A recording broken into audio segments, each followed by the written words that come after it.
El vídeo anterior sobre accesorios útiles para el multímetro digital fue del agrado de muchos y queríais una continuación de esta serie. Estoy encantado de dar la bienvenida a todos en el canal. Poneos cómodos. Accesorios útiles para el multímetro. Segundo episodio. Quizás, para muchos, estos accesorios pueden parecer baratijas, ya que China nos ofrece dispositivos multifuncionales que pueden hacer casi de todo. Y además, los multímetros digitales cada día se complementan con nuevas funciones para todas las ocasiones. Pero a veces un accesorio adicional puede hacer lo que no puede ni siquiera el superpopular probador de transistores. Estos accesorios permiten ampliar las capacidades de los dispositivos económicos. Y no solo eso, además sin gastos significativos ni modificaciones del propio multímetro. Así que, el primer accesorio del que hablaremos hoy es el medidor de inductancia de bobinas.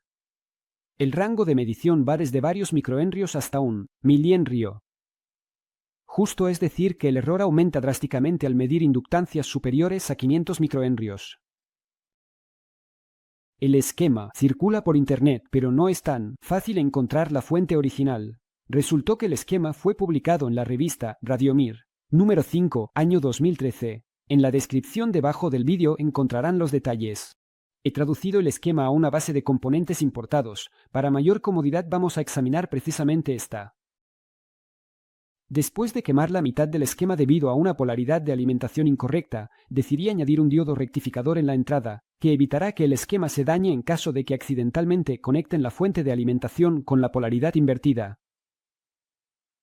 En el temporizador NE555 se ha montado un generador de impulsos. La salida del temporizador se complementa con un seguidor emisor basado en un par complementario de transistores de baja potencia para el correcto funcionamiento de los circuitos con inductores de baja inductancia. La calibración del esquema se realiza girando el resistor de ajuste. Para un ajuste más preciso, recomiendo usar un resistor de múltiples vueltas. Solo me quedaba desarrollar una placa de circuito impreso compacta, ensamblarla y probarla. Encontrarás el enlace a la placa en la descripción. Para que funcione el dispositivo, se necesita una fuente de alimentación externa, 9 voltios, más o menos. Es conveniente usar baterías del estándar 6F22. Para minimizar la influencia del voltaje de alimentación, el circuito está alimentado por un estabilizador, 5 voltios. Nuestro medidor no destaca por su alta precisión y el DT830. Menos aún, especialmente al medir pequeños voltajes de hasta 200 mV. Por eso usaremos un multímetro mucho más preciso de la compañía RS. Tengo el multímetro desde hace poco, pero ya me ha gustado. Es completamente impermeable y mide adecuadamente cualquier señal. Aún así, es TrueRMS. Volvamos a nuestro esquema. ¿Cómo configurarlo? Para empezar, necesitamos encontrar una bobina cuya inductancia sea conocida. Es conveniente usar bobinas con código de colores para estos fines. En mi caso, la inductancia del estrangulador es de 60 microhenrios. Conectamos todo según el esquema. Giramos el resistor ajustable hasta que veamos el valor de 60 mV en la pantalla del multímetro. Con esto, la calibración está completa y al final algunas pruebas.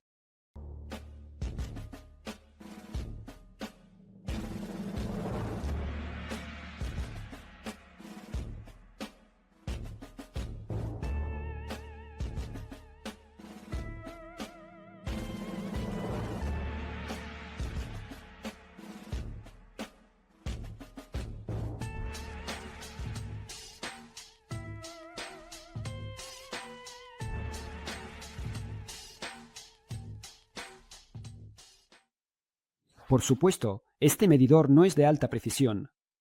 En el caso de grandes inductancias, el error aumenta considerablemente.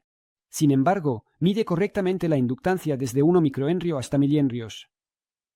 Más allá de eso, la dispersión es bastante notable. El accesorio es bastante decente y tiene derecho a existir. El segundo esquema no es menos útil.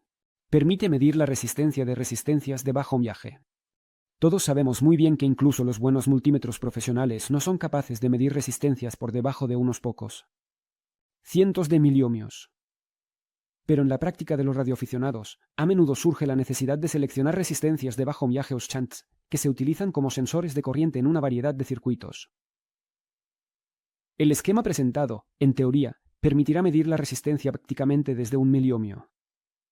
Es extremadamente simple y está construido sobre la base del circuito integrado LM317. El circuito integrado es un regulador ajustable de voltaje y corriente que funciona en modo lineal. En nuestro caso, el circuito integrado funciona como un estabilizador de corriente. Para que el dispositivo funcione con precisión, es necesario ajustar la resistencia del resistor que determina la corriente, de modo que la corriente de salida sea exactamente 100 mA.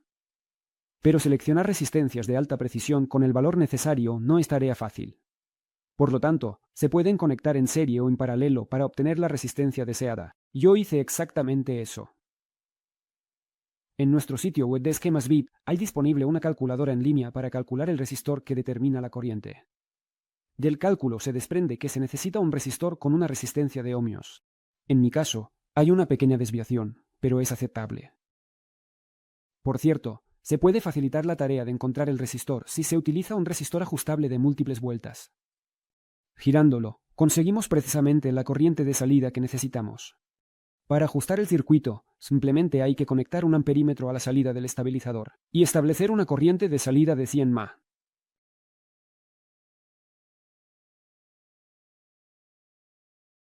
El voltaje, la corriente y la resistencia están estrechamente relacionados. Esto lo demostró y mostró el abuelo Ohm. Al conectar un resistor de baja resistencia a la salida del circuito, se produce una caída de tensión en él. El propio multímetro simplemente mostrará esta caída en milivoltios. La corriente de salida del estabilizador es de 100 mA. Por lo tanto, 10 mV en la pantalla del multímetro significará que la resistencia del resistor en prueba es de 100 ohm. Este medidor es capaz de medir resistencias desde 0,001 abuela. Pero si encuentras un multímetro que pueda medir correctamente microvoltios, tendrás la posibilidad de medir resistencias más bajas. Creo que está claro que para que este accesorio funcione también se necesita una fuente de alimentación externa con voltaje. 6 a 9 voltios.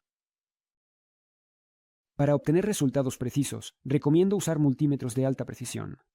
Nuevamente, hay que tener en cuenta que los baratos de T830 tienen un gran margen de error al medir voltajes bajos. Pero si las lecturas extremadamente precisas no son tan importantes, entonces el viejo y confiable 830 servirá. Los cables de medición a los que se conecta el resistor, preferiblemente deben tener un diámetro de 1 milímetro o más, tan cortos como sea posible. En ellos se produce una caída de voltaje que afectará el resultado final. La ventaja de este dispositivo es su autonomía. Además, si tienes una fuente de alimentación de laboratorio con capacidad de estabilización de corriente, nada te impide ajustar en ella una corriente máxima de 100 mA y comprobar cualquier resistor de baja resistencia. Bueno, ahora probemos algunos resistores.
El tercer esquema se distingue por su especial simplicidad, ya que consta de un solo componente.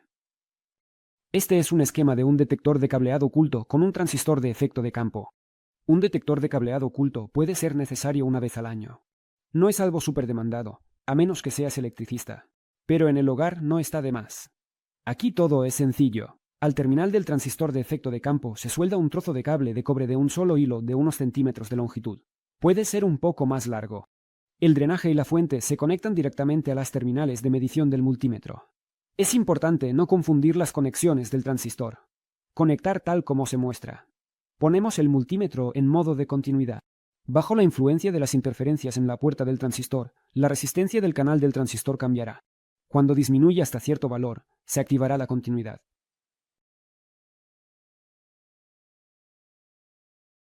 En este esquema, es preferible usar transistores FET de baja potencia. En nuestro caso, es de canal N. Probé a usar MOSFETs como el 2N7000. También funcionaron, pero la primera opción me gustó más. Es recomendable elegir un transistor con alta resistencia de canal abierto y con el voltaje de activación más bajo posible. Lista de los transistores más recomendables. Ahora está frente a ustedes. Así es como funciona.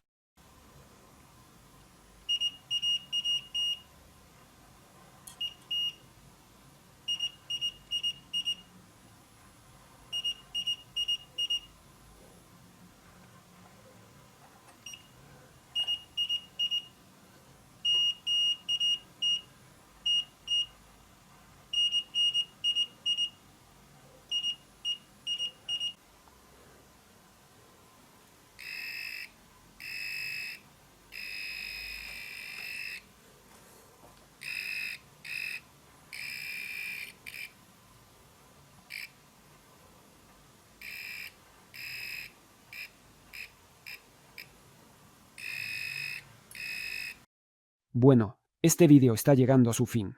Califícalo, compártelo con tus amigos y no olvides suscribirte a nuestro grupo de electrónica.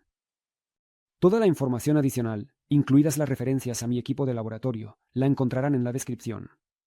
Bueno, con esto me despido. Contigo, como siempre, estaba Kasyan acá. Y hasta la próxima. Adiós.